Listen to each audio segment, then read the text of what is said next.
Hola, buenos días. Soy la doctora Marta Patricia Pérez Vadillo, médico adscrito al Departamento de Radiodiagnóstico del Instituto Nacional de Cancerología. Hoy es un gusto, como siempre, compartir con ustedes en este 10º curso monográfico de mama y platicar con todos ustedes sobre nuestra experiencia en tomografía por emisión de positrones en lesiones mamarias, lo cual pareciera poco convencional dado que esta no es una modalidad de imagen utilizada rutinariamente para diagnóstico en mama. Sin embargo, dado que las estadísticas nacionales e internacionales reflejan que el cáncer sigue siendo una de las principales causas de muerte en el mundo, que se pronostica un incremento del 60% en su incidencia para 2040 y que hoy día las guías internacionales de lineamientos para el manejo y seguimiento de los pacientes con diagnóstico de cáncer la consideran una herramienta fundamental para la estadificación inicial, reestadificación, valoración de respuesta a tratamiento y detección de recurrencias, generando un incremento importante del número de estudios realizados de esta modalidad, nos llevará tarde o temprano a enfrentarnos a imágenes de estos estudios. Y debemos tomar en cuenta el concepto de que un aumento focal del metabolismo de la glucosa dentro del tejido mamario en un estudio de PET-CT realizado por otra causa ajena a la mama representa una probabilidad de un proceso neoplásico y requiere de evaluación adicional. Para evitar errores de interpretación y un mayor número de falsos positivos o negativos, es importante el conocimiento de esta modalidad de imagen desde sus bases físicas, aspectos técnicos y de adquisición de imágenes. Como sabemos, la tomografía por emisión de positrones es un estudio de imagen molecular basado en la detección de fotones emitidos por el fenómeno de aniquilación de pares. ¿Esto a qué se refiere? Se refiere a la conversión de materia en energía gracias a la participación de los positrones, que son partículas subatómicas con la misma masa que el electrón pero con carga opuesta, los cuales se encuentran girando alrededor del núcleo del átomo de 18-fluorodisoxiglucosa unido a glucosa. Al chocar un electrón genera dos fotones de 511 kiloelectronvolt en sentidos opuestos, obteniendo con esto imágenes cuya limitación entonces es la localización anatómica de los hallazgos, razón por la que se tuvo que pensar en la posibilidad de la fusión de este método con otro que nos brindara las características anatómicas, y en este caso se eligió la tomografía, dando origen a finales del siglo pasado al PET-CT, método híbrido que conjunta dos modalidades de imagen, tomografía por emisión de positrones y tomografía, con el fin de obtener información anatómica y funcional en un mismo estudio, logrando una certeza diagnóstica de alrededor del 90%. Una ventaja de esta modalidad es que permite el estudio de cuerpo completo.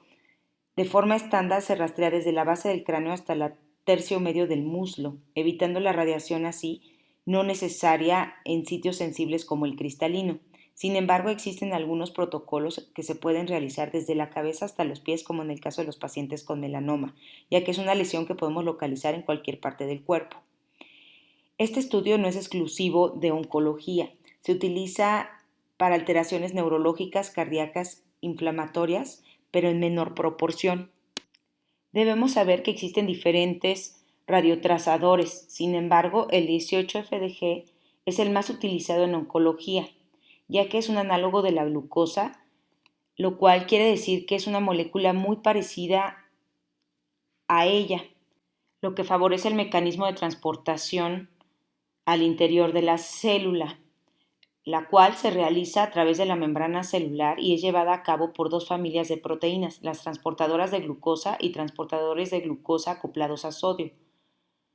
¿Cómo sucede esto? Bueno, pues tras ser introducido el FDG por vía intravenosa, pasa al interior de la célula ávida de FDG por difusión pasiva facilitada gracias a las proteínas transportadoras conocidas como GLUT, las cuales son engañadas por el FDG, que como les decía es sumamente parecido a la glucosa, y logran entonces entrar al interior de la célula, donde el FDG es fosforilado por las enzimas hexoquinasa y glucosinasa, convirtiéndose en FDG6-fosfato, el cual no sigue las vías metabólicas de la glucosa, quedando atrapado en el interior de la célula durante un tiempo inversamente proporcional a la concentración de glucosa 6-fosfatasa, enzima catalizadora que revierte dicha conversión, permitiendo la salida de FDG de la célula.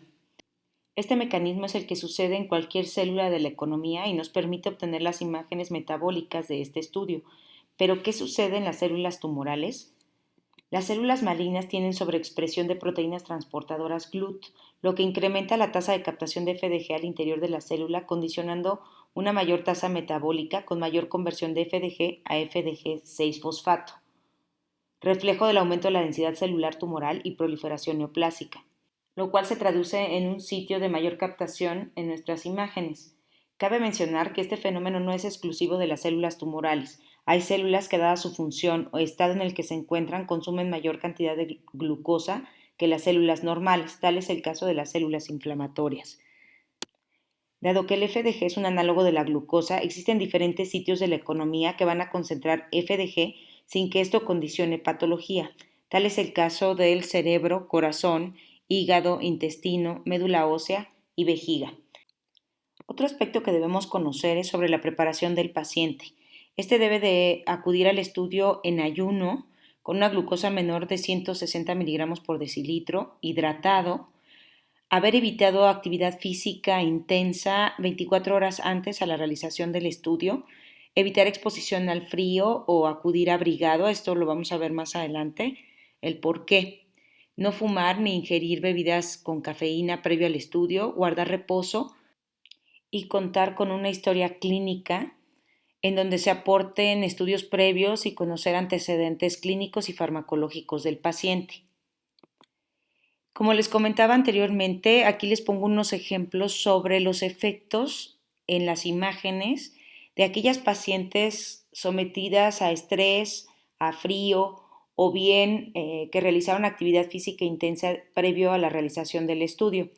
En la imagen de la izquierda podemos ver el efecto del hipermetabolismo por grasa parda, lo cual sucede cuando un paciente se expone al frío, generando entonces un aumento del metabolismo de la grasa para generar calor y pudiera llevarnos a un falso diagnóstico, particularmente en la parte superior del tórax y cuello. O bien en la imagen de la derecha, cuando se realiza actividad muscular o física previo a la realización del estudio, ya que genera un incremento del metabolismo y del consumo de glucosa por parte de los músculos y puede generar zonas de hipercaptación del radiotrazador que nos lleven a un falso diagnóstico. Un parámetro muy importante a considerar para evitar falsos positivos o bien negativos es el antecedente de biopsia, cirugía, radioterapia o quimioterapia, ya que requieren estos eventos un tiempo de espera para la realización del estudio. Tal es el caso de las biopsias, que debemos esperar de 2 a 4 semanas, en el caso de cirugía de 4 a 6 semanas, en el caso de radioterapia 12 semanas y en quimioterapia 4 a 6 semanas. Este tiempo como parámetro estándar, sin embargo, existe literatura que refiere que para la evaluación de respuesta a tratamiento se recomienda al menos 2 semanas entre la finalización del ciclo de quimioterapia y la realización del estudio. Dentro de las indicaciones de PET-CT encontramos la búsqueda de tumor primario desconocido, estadificación y restadificación tumoral, monitoreo de respuesta a tratamiento en cáncer metastásico, la detección de tumores residuales o recurrencias tumorales, determinar sitio ideal para biopsia de un tumor, identificando el sitio de mayor valor predictivo positivo, orientación en la planificación de radioterapia para algunos tumores y aplicaciones no oncológicas, como ya habíamos mencionado, de tipo inflamatorio, infecciosas, neurológicas o cardíacas. El PET-CT nos permite una valoración cualitativa y una valoración cuantitativa. Hablando de esta última, debemos de conocer el valor máximo de consumo estandarizado conocido como submax, que se refiere a un índice de captación del trazador en una lesión medido según la dosis administrada, normalizado al peso del paciente y la dosis administrada en milicuris. Es por eso que no podemos universalizar el valor de sub, ya que depende de la afinidad del tejido tumoral al FDG, del peso del paciente, del tiempo transcurrido desde la inyección del trazador hasta la toma de las imágenes, de la glucemia al momento de la inyección del trazador, determinación del ROI en área de cálculo, del índice, actividad metabólica normal de los tejidos próximos al sitio de interés, comportamiento de los tejidos posterior a tratamiento, entre otras cosas. Una vez entendido esto, hablemos de los incidentalomas en los estudios de PET-CT. ¿Qué es un incidentaloma? Se refiere a hallazgos de imagen inesperados en un estudio de una paciente asintomática o un paciente sintomático donde la normalidad no estaba relacionada con la presentación actual del paciente. La incidencia es baja, sin embargo, el riesgo de malignidad asociada no es tan despreciable, alrededor del 30%. Siendo específicos, en mama, la malignidad oscila desde 30% hasta un 50 y 83% de acuerdo a Korn y colaboradores. De aquí que las lesiones de tejido mamario identificadas incidentalmente durante la obtención de imágenes de una paciente con una neoplasia maligna no mamaria tienen una probabilidad del 40% de ser malignas. Es por esto que debemos de realizar mastografía, ultrasonido y biopsia de considerarse necesario. Dada esta recomendación, existen múltiples publicaciones acerca de la correlación entre hallazgos de PET-CT y BIRATS obtenido por ultrasonido o mastografía. En este caso se trata de un estudio multicéntrico con 206 pacientes, donde se observaron resultados estadísticamente significativos con respecto al valor máximo de consumo estandarizado obtenido en PET-CT y la diferenciación entre benigno y maligno de estas lesiones por ultrasonido, observando valores menores a 2 de submax en lesiones benignas y mayores a 3.5 en lesiones malignas, mostrando alta tasa de sensibilidad tanto del ultrasonido como del PET-CT, con discreta mayor especificidad del PET-CT y valores predictivos negativos cercanos al 100% del ultrasonido. Adicionalmente, vemos en esta gráfica la franca correlación de los BIRATS 1 y 2 con valores bajos del sub y BIRATS 4C y 5 con valores altos de sub, mayores a 3. Tal como era de esperarse en lesiones BIRAT 3 y 4, se identifica alta sensibilidad del ultrasonido, mayor especificidad del PET-CT y valor predictivo negativo mayor del ultrasonido. Esto da origen a una nueva rama de investigación de abordaje de las lesiones BIRAT 3 y 4 con PET. Otro estudio que valora la correlación de BIRATS en caso mastografía y ultrasonido con PET es mostrando 7.594 pacientes con lesiones hipermetabólicas incidentales en PET-CT en un periodo de 5 años, obteniendo 323 lesiones en mama, de las cuales 280 correspondieron con cánceres de mama y 43 lesiones verdaderamente incidentales, de las cuales únicamente se estudiaron 33 lesiones, obteniendo de ellas únicamente 9 malignas. En la tabla de la derecha de la pantalla podemos observar la franca correlación entre los estudios de mastografía y ultrasonido con la aportación del BIRATS y los resultados histopatológicos, siendo mayor la correlación cuando hay una combinación entre mastografía y ultrasonido, observando una gran variabilidad del sub, haciéndolo poco específico. Debido a la falta de una guía estandarizada basada en PET para caracterizar las lesiones como benignas, indeterminadas o altamente sospechosas de malignidad, existe la necesidad de al menos un ultrasonido mamario de revisión para el manejo óptimo de las lesiones mamarias incidentales, ya que la mastografía ha demostrado un relativamente bajo valor predictivo positivo para la recomendación de biopsias, con una alta tasa de falsos positivos y una amplia gama de probabilidades de malignidad basado en BIRATS 4. Como sabemos, tiene un valor predictivo positivo desde el 2 hasta el 95%, resultando en un número significativo de procedimientos invasivos innecesarios. Con toda esta información se realizan estudios para proponer algoritmos de abordaje de incidentalomas en mama basándose en el submax en combinación con el ultrasonido, proponiendo dos umbrales de submax, uno menor a 2 considerándose lesiones benignas y otro mayor a 3.7 para lesiones sospechosas, determinando que todas aquellas pacientes con un BIRATS 4 o 5 deben ser llevadas a biopsia indistintamente del sub, así como todas las pacientes con un submax mayor a 3.7 indistintamente del BIRATS ecográfico y todas aquellas pacientes no sometidas a biopsia deben ser consideradas para seguimiento ecográfico. Cabe mencionar que en la literatura y en la revisión de estos artículos se reitera el nódulo como aquel hallazgo morfológico mayormente asociado a malignidad. Esto secundario a la baja resolución espacial del PET-CT, excluyendo distorsiones de la arquitectura y calcificaciones. Con todo lo anterior, debemos tener claro que el aumento focal de metabolismo no es exclusivo de patología oncológica. Existen alteraciones benignas ávidas por FDG. Casi el 75% de las biopsias de mama inicialmente sospechosas arrojan un diagnóstico histológico benigno. Estas incluyen lesiones benignas como fibroadenomas, papilomas intraductales, procesos reactivos, hiperplásicos, metaplásicos, cambios fibroquísticos, adenosis esclerosante, metaplasia apócrina, necrosis grasa, fibrosis, entre otros. Todos ellos deben ser considerados como diagnósticos diferenciales en sitios de hipermetabolismo focal. Es importante considerar el historial clínico del paciente, realizar estudios comparativos con previos y usar otras modalidades de imagen en caso de ser necesario para guiar la interpretación de nuestro estudio de PET-CT. A continuación les mostraré algunos ejemplos de lesiones ávidas por FDG y que pueden causar un falso positivo en estos estudios. Este es el primer caso. Se trata de una paciente joven en control por antecedente de leucemia, motivo por el que se realiza el estudio, en el cual se observa una zona de hipermetabolismo focal en cuadrantes externos de la mama derecha.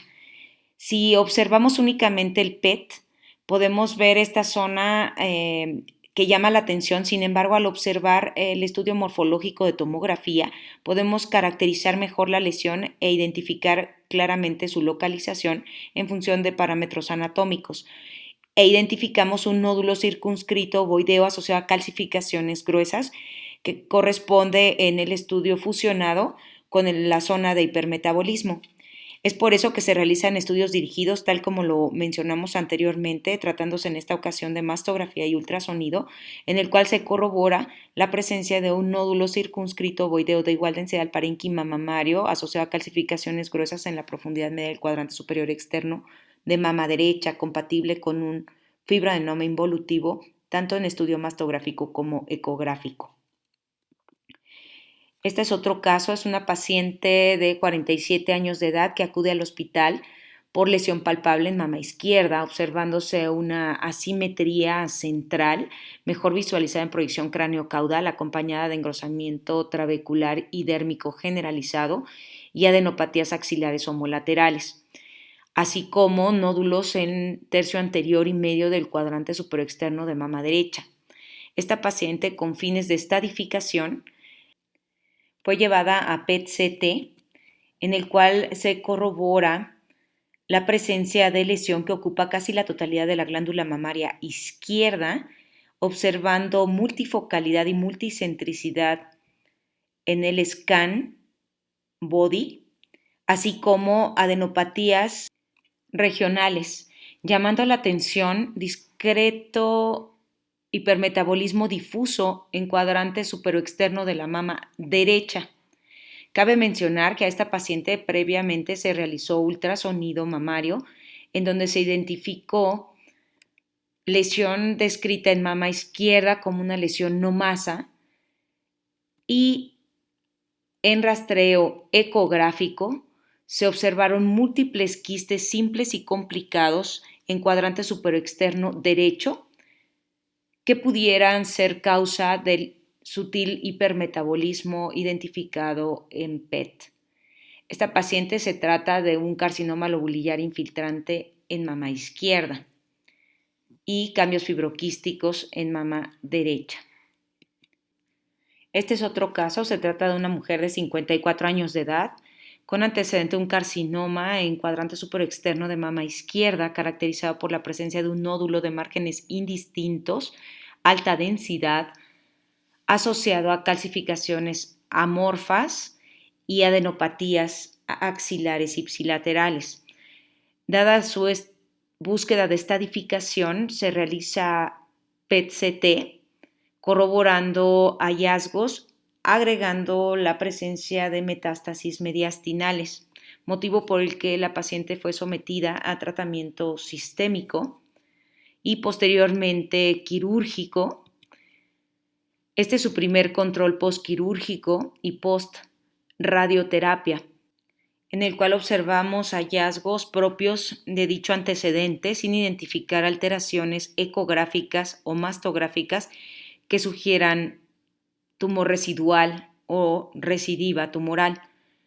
Sin embargo, dado el antecedente clínico y radiológico de metástasis mediastinales, se toma control con PET-CT para valorar respuesta a tratamiento de las mismas, observando en mama izquierda hipermetabolismo en piel, tejido glandular y sitio quirúrgico de forma difusa. Hallazgos característicos del proceso inflamatorio secundario, antecedente quirúrgico y radioterapia. Desafortunadamente, el PET no ayuda a diferenciar la necrosis grasa de otras etiologías, o bien, en ocasiones suele ser difícil hacerlo. La presencia de células inflamatorias metabólicamente activas puede dar lugar a un aumento de la actividad metabólica que es difícil de diferenciar de patología neoplásica. Es por eso que juega un papel importantísimo la realización de estudios complementarios que ayuden a la mejor caracterización del sitio de interés y con ello lograr diagnósticos diferenciales. Cabe destacar que hay alteraciones posquirúrgicas como los seromas mamarios que pueden mostrar incremento del metabolismo y simular enfermedad neoplásica residual, lo cual pudiera ser fácilmente distinguible en un estudio ecográfico. Por eso hago hincapié en la necesidad de estudios específicos o sensibles de acuerdo al sitio anatómico. Pues bien, otro caso, se trata de una paciente de 43 años, la cual acude al hospital por incremento del volumen mamario izquierdo. Se realiza un estudio de mastografía y ultrasonido diagnóstico, observando franca simetría de la mama izquierda en volumen, acompañada de incremento difuso de la densidad del parénquima mamario con predominio en cuadrantes inferiores, asociado a engrosamiento cutáneo, retracción del pezón y adenopatías axilares homolaterales. Este es el ultrasonido realizado en mama izquierda, en donde se observan múltiples imágenes hipoecoicas irregulares con ecos internos que confluyen hacia el pezón, mostrando acompañamiento por trayectos vasculares prominentes y adenopatías axilares homolaterales. Para nosotros, desde el punto de vista radiológico, existía la sospecha de un proceso infeccioso o inflamatorio. Sin embargo, clínicamente mostraba una lesión de consistencia pétrea, sin hallazgos inflamatorios locales, motivo por el que debiéramos realizar diagnósticos diferenciales descartando proceso neoplásico. Se realizó PET-CT y mastografía por emisión de positrones como parte de un protocolo de investigación en donde se observa la franca asimetría en metabolismo, observando una zona hipercaptante en cuadrantes inferiores de mama izquierda, la cual en estudio tomográfico ocupa la totalidad de la glándula acompañada de engrosamiento cutáneo y adenopatías axilares, hallazgos ya identificados en estudio mastográfico. La paciente fue sometida a biopsia y cultivo, obteniendo como resultado proceso de mastitis lobular granulomatosa abscedada. Como sabemos, existe una amplia gama de etiologías infecciosas que pueden afectar la mama. La frecuencia y la gravedad de estas patologías varían según la edad del paciente, el nivel de agudeza y el historial médico. Estas pueden cursar como un proceso simple infeccioso o bien simular procesos neoplásicos, De aquí que debamos ser meticulosos en su evaluación. Otro caso más que quiero compartir con todos ustedes es este caso de una mujer de 47 años de edad que acude ya con diagnóstico fuera del instituto de una lesión en cuadrantes inferiores de mama izquierda, con biopsia de carcinoma ductal infiltrante, la cual acude para manejo a la institución y iniciamos el abordaje con mastografía, en donde observamos la lesión como un nódulo espiculado asociado a calcificaciones pleomórficas finas y lineales finas ramificadas en la región central inferior de mama izquierda, acompañado de retracción de estructuras subyacentes, piel y engrosamiento cutáneo en cuadrantes infero-interno.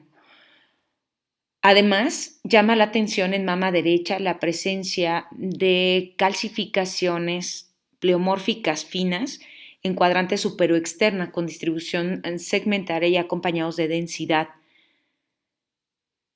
De aquí que se realice ultrasonido complementario dirigido. Del lado izquierdo de la pantalla vemos los hallazgos ecográficos en mama derecha, donde podemos ver lesión no más asociada a calcificaciones en cuadrante superexterno, y en mama izquierda corroborando la presencia de nódulo espiculado en cuadrantes inferiores, con extensión a cuadrantes superiores y adenopatía axilar homolateral. Con estos hallazgos fue considerado biopsia en mama derecha, cuadrante superoexterno. La primera vez, dado el hallazgo ecográfico, fue guiada por ultrasonido en cuadrante superoexterno, obteniendo como resultado adenosis y microcalcificaciones asociadas a ductos, y en mama izquierda, carcinoma ductal infiltrante. Dado los hallazgos mastoecográficos, se consideró discordancia radiopatológica en mama derecha, motivo por el que se sugirió la realización de biopsia guiada por estereotaxia, corte aspiración, versus biopsia excisional previo marcaje, independientemente del hallazgo ya confirmado en mama izquierda. Durante su evaluación y en espera de la realización de dicha biopsia, se realiza PET-CT, en el cual llama la atención que en mama izquierda no se identifican áreas focales de hipermetabolismo, sin embargo, en mama derecha, cuadrante superoexterno, sí, lo que reiteró nuestra sospecha. Una vez obtenidos estos estudios, se realiza mastectomía izquierda y biopsia previo marcaje de mama derecha, obteniendo nuevamente como resultado adenosis esclerosante. Dada la presencia de dos resultados histopatológicos, la estabilidad mastoecográfica de los hallazgos y un PET-CT con hallazgos morfológicos con un sub de 1.2, se decidió en conjunto en la unidad funcional dar seguimiento con controles semestrales e imágenes convencionales, actualmente en segundo año consecutivo de seguimiento, mostrando estabilidad de dichos hallazgos. Pues bien, hasta este momento hemos visto algunas causas y ejemplos de falsos positivos en los estudios de medicina nuclear, pero también debemos considerar la posibilidad de falsos negativos, como son todas aquellas lesiones menores de 5 milímetros, aquellas lesiones que muestran áreas de necrosis, antecedente de tratamientos con esteroides o descontrol glucémico. También es importante considerar la densidad mamaria, la edad del paciente y alteraciones secundarias al ciclo menstrual que pudieran condicionar cambios en el tejido glandular y con ello falsos positivos o negativos al momento de nuestra interpretación. Es importante recordar que la captación del FDG es menor a medida que disminuye la densidad glandular y aumenta la edad del paciente. Además, es importante recordar que existen modificaciones durante el ciclo menstrual, principalmente identificando mayor captación durante la fase secretora y ovulatoria. Aquí les muestro un ejemplo de un caso de una paciente lactante. Cómo podemos ver el incremento difuso del metabolismo en ambas glándulas mamarias sin identificar metabolismo focal. Aquí les muestro una paciente también en periodo de lactancia de 34 años de edad, la cual muestra un nódulo circunscrito en mama derecha y una mama heterogéneamente densa, la cual, dado este hallazgo, fue sometida a estudio diagnóstico y posteriormente a PET-CT, corroborando la presencia de nódulo en mama derecha que ocupa casi la totalidad de la mama, heterogéneo en el ultrasonido con refuerzo posterior, áreas quísticas internas, adenopatías axilares, las cuales, como ya habíamos mencionado, pudieran permitirnos hacer diagnóstico diferencial entre un proceso infeccioso inflamatorio y un proceso neoplásico, dada la presencia de una gran área de necrosis central. Sin embargo, en ambas situaciones debemos de considerar la realización de biopsia para confirmar diagnóstico. En este caso, se trata de una paciente con un carcinoma ductal infiltrante en mama derecha, triple negativo. El diagnóstico precoz del cáncer de mama constituye uno de los factores pronósticos más importantes de esta enfermedad, de ahí que se haya recurrido a métodos de tamizaje poblacional para su detección. La técnica utilizada hasta la actualidad como estándar de oro es la mastografía. El papel del PET-CT como método de cribado casi no ha sido estudiado, probablemente motivado en gran parte por su escasa disponibilidad y su alto costo, así como por algunas de sus limitaciones, como ya hemos mencionado. Una de ellas, la más importante, su baja sensibilidad para detección de lesiones menores de 1 centímetro. Se ha descrito una sensibilidad de solo el 68% para tumores menores de 2 centímetros y de hasta el 92% para tumores de entre 2 y 5 centímetros. El PET también puede ser útil en la detección de cáncer de mama multifocal o multicéntrico con una sensibilidad superior a la de la mamografía y ecografía juntas y quizá inferior a la resonancia magnética, pero con una especificidad mayor. Aquí les muestro un ejemplo de una paciente con una lesión espiculada en la región central externa y un nódulo de márgenes indistintos en tercio posterior del cuadrante superior externo, hallazgos corroborados en estudio ecográfico y resonancia magnética, en la cual podemos ver diferente comportamiento tras la aplicación del contraste. Sin embargo, en estudio histopatológico se corrobora similar diagnóstico, tanto histológico como inmunohistoquímico. En este caso se trata de una paciente con carcinoma ductal infiltrante luminal A, los cuales, vamos a ver más adelante, suelen mostrar diferente comportamiento tanto en resonancia magnética como en PET. Esta paciente, como parte del protocolo de investigación, se realizó mastografía contrastada, en la cual también podemos documentar lesiones multifocales. En la parte derecha de la pantalla vemos el PET, cómo tuvo una baja captación del radiotrazador en el sitio del tumor y esto probablemente secundario a la inmunohistoquímica de dicho tumor, como vamos a ver más adelante. Aquí vemos otro corte de tomografía y PET-CT.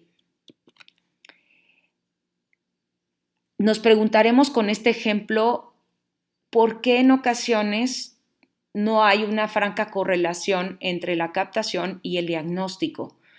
Y esto es porque la captación de 18FDG varía con la histología de cada tumor, observando nula o baja avidez de aquellos tumores muy diferenciados hipocelulares de bajo grado con crecimiento lento o bien que tengan un componente necrótico, mucinoso o quístico. Además, podemos visualizar que los tumores con menor avidez por FDG son el carcinoma ductal in situ, carcinoma lobulillar, tubular y mucinoso.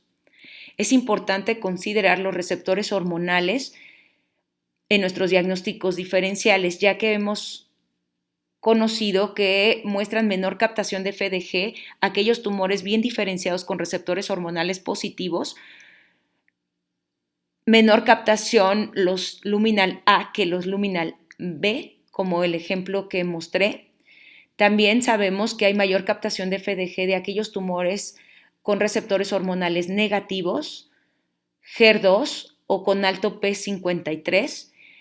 Y hay que hacer una especial mención para los tumores triples negativos, los cuales suelen tener una captación importante del radiotrazador con subaltos que incluso pueden alcanzar más de 50 de submax. Por otro lado, el grado tumoral y el índice de proliferación para algunos autores tiene relevancia, refiriendo que el grado 1 o 2 muestran menor captación de FDG que los tumores grado 3. Además, los tumores poco proliferativos tienen menor captación de FDG que aquellos con alta tasa de proliferación. Por otro lado, los tumores menores de 10 milímetros y de bajo grado suelen ser fuertes predictores de resultados falsos negativos, es decir, podemos pasarlos por alto en un estudio, tal como puede suceder en el carcinoma ductal in situ, dada su pobre avidez por el FDG, mostrando submax menores a 2.5. Por otro lado, dada su manifestación principal como calcificaciones, que ya comentábamos, no son visibles en estudio tomográfico. De aquí que muestre una sensibilidad de solo el 25% para su detección, lo cual puede mejorar realizando estudios de doble tiempo. Aquí les muestro un ejemplo de un paciente con un grupo de calcificaciones amorfas en tercio posterior cuadrante superior externo, las cuales fueron llevadas a biopsia, corte, aspiración, con un resultado de carcinoma ductal in situ de alto grado, mostrando un PET negativo. Esta técnica de doble tiempo se basa en que la absorción del 18FDG continúa incrementándose por varias horas en el tumor maligno posterior a la administración del radiotrazador. En algunos casos el sub no alcanza el máximo sino hasta 130 o 500 minutos posterior a la administración del radiotrazador, lo que permite la toma de imágenes a los 60 minutos y a los 120 minutos posterior a la administración del radiotrazador. ¿Cómo debemos interpretar este tipo de estudios? Pues bien, si la captación del radiotrazador aumenta con el tiempo más del 10%, nos orienta a la malignidad, mientras que si disminuye o permanece estable, nos orienta a la benignidad. Este tipo de estudios aumenta la sensibilidad en la detección de carcinomas invasores, aún de entre 4 y 10 milímetros comparado con aquellos estudios de tiempo único a los 60 minutos.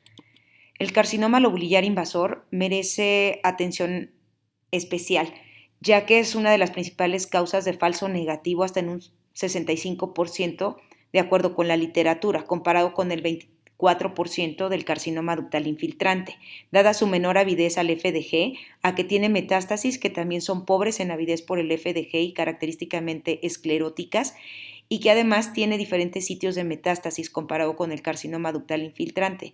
Y estos sitios de metástasis comúnmente muestran avidez fisiológica por el FDG, dificultando su diagnóstico. Aquí les muestro un ejemplo de una paciente que acude al hospital por lesión palpable en cuadrante superexterno de mama izquierda, observando en estudio mastográfico un nódulo de márgenes obscurecidos, irregular, alta densidad, acompañado de adenopatías axilares y una asimetría en cuadrantes internos de mama derecha, así como distorsión arquitectural en la profundidad media del cuadrante superior externo derecho. En estudio de tomosíntesis y ecográfico se corrobora la presencia de lesión en cuadrante superexterno multifocal. Llevado a biopsia con guía ecográfica con resultado de carcinoma ductal infiltrante triple negativo. Por otro lado, se corrobora distorsión de la arquitectura en estudio de tomosíntesis en cuadrante superexterno derecho con traducción ecográfica. Sin embargo, dado el incremento de nuestra sensibilidad diagnóstica en biopsia corte-aspiración guiada por estereotaxia, se realiza dicha biopsia bajo esta metodología, obteniendo como resultado carcinoma lobulillar infiltrante, considerándose entonces un doble primario de mama sincrónico. En estudio de PET-CT se observa la importante avidez del tumor izquierdo al radiotrazador, ya que, como habíamos comentado, los tumores triples negativos suelen tener este comportamiento. Y por otro lado, la distorsión de la arquitectura de mama derecha, ya confirmada como un carcinoma lobulillar, no muestra hipermetabolismo, lo cual indica que hubiera podido ser pasado por alto de no haber sido identificado en estudio mastográfico. Pues bien, hasta el momento hemos visto múltiples ejemplos de hallazgos que identificamos en la mastografía y en el ultrasonido. Sin embargo, hay ocasiones en las cuales tenemos también falsos negativos de la mastografía. Este es un ejemplo de una paciente del hospital que se encuentra en seguimiento por antecedente de linfoma, la cual fue enviada al departamento de imagen para la realización de estudio de mastografía, en la cual se identifica únicamente una simetría retroareolar derecha, por lo que se realizó estudio de ecografía, no identificando hallazgos propiamente significativos en un primer rastreo. Sin embargo, al analizar su expediente radiológico, se observa en un PET realizado 2 semanas previas una zona de hipermetabolismo retroareolar izquierdo que tras el second look ecográfico se caracteriza por una área o lesión no masa retroareolar con discreto incremento de la vascularidad que tras los hallazgos en las diferentes metodologías se decide llevar a biopsia con resultado histopatológico de infiltración por linfoma.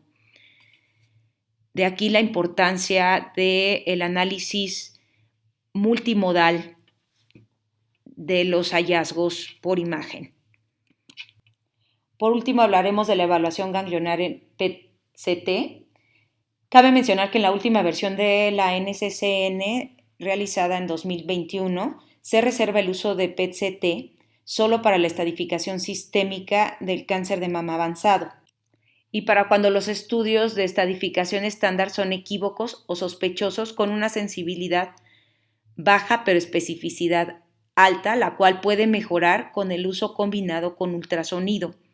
Cabe mencionar que el PET-CT detecta sitios adicionales de enfermedad no sospechados en 37% de los casos de pacientes estadiados 2A a 3C, modificando su manejo y pronóstico.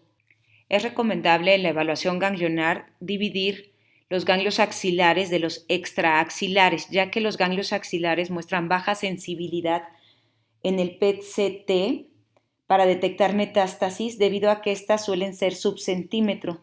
Sin embargo, persiste su alta especificidad. Se conoce un 20% de falsos negativos, particularmente en aquellos menores de 1 centímetro. El pilar de la estadificación para estos ganglios sigue siendo el ganglio centinela, el cual muestra una exactitud diagnóstica del 72 al 100% y permite la predicción de más del 95% del estado de la enfermedad de la axila restante. Es muy importante hacer hincapié en que el PET-CT no reemplaza al ganglio centinela. Por otro lado, los ganglios extraaxilares pueden ser clínicamente ocultos, pero identificados a través del PET-CT. De aquí el impacto que esta metodología tiene en la estadificación y pronóstico de nuestras pacientes, con una alta especificidad y sensibilidad. Es importante siempre descartar causas inflamatorias durante nuestra evaluación. Además, debemos de tomar en cuenta que cuando identificamos en un paciente afectación clínica axilar, la posibilidad de enfermedad a distancia oscila entre el 6 y 26%. Y cuando evaluamos a un paciente con cáncer localmente avanzado, la posibilidad de afectación extraaxilar oscila entre el 10 y el 29%.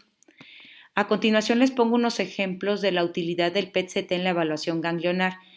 En este caso, no con fines de estadificación, sino de diagnóstico.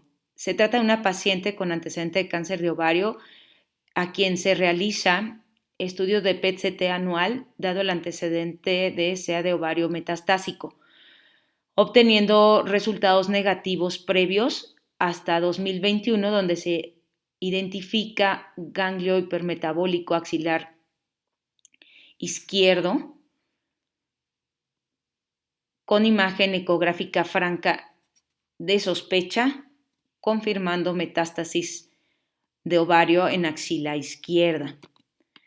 Este es un caso de una paciente quien presenta ganglio con pérdida de su morfología e hilo graso en axila izquierda, con múltiples nódulos bilaterales que fueron evaluados en el estudio ecográfico sin identificar lesión franca de sospecha en parénquima mamario y corroborando adenopatía axilar, la cual se somete a biopsia con un reporte de carcinoma metastásico poco diferenciado, sin poder descartar se trate de primario de mama. Esta paciente fue llevada a resonancia magnética de acuerdo a los lineamientos del estudio de los tumores ocultos de mama, identificando un nódulo retroareolar irregular con realce heterogéneo, restricción a la difusión, curvas de sospecha e imagen ecográfica como lesión no masa, por lo que fue llevada a biopsia con un reporte de neoplasia papilar. Considerándose discordancia radiopatológica y con fines académicos, fue llevada a PET-CT corroborando nódulo con hipermetabolismo en axila izquierda y foco retroareolar, motivo por el que fue llevada nuevamente a rastreo ecográfico y mastografía contrastada complementaria, corroborando hallazgo de sospecha, nuevamente llevado a biopsia con reporte de carcinoma ductal infiltrante HER2 positivo. Con esto podemos concluir que la baja sensibilidad y especificidad del PET-CT para informar malignidad en una lesión mamaria hace que esto no sustituya a la biopsia para determinar y corroborar malignidad en una lesión de origen mamario. Cuando observamos un foco ávido de FDG es necesario realizar mastografía y ultrasonido para caracterizar lesión y normar conducta. Importante conocer múltiples diagnósticos diferenciales, falsos positivos, negativos de esta metodología y saber que no solamente tiene aplicación para patología oncológica y que esta modalidad de imagen no es apropiada para todos los pacientes con cáncer de mama, pero puede tener un efecto clínico importante en pacientes apropiados. Por su atención, muchas gracias. Nos vemos.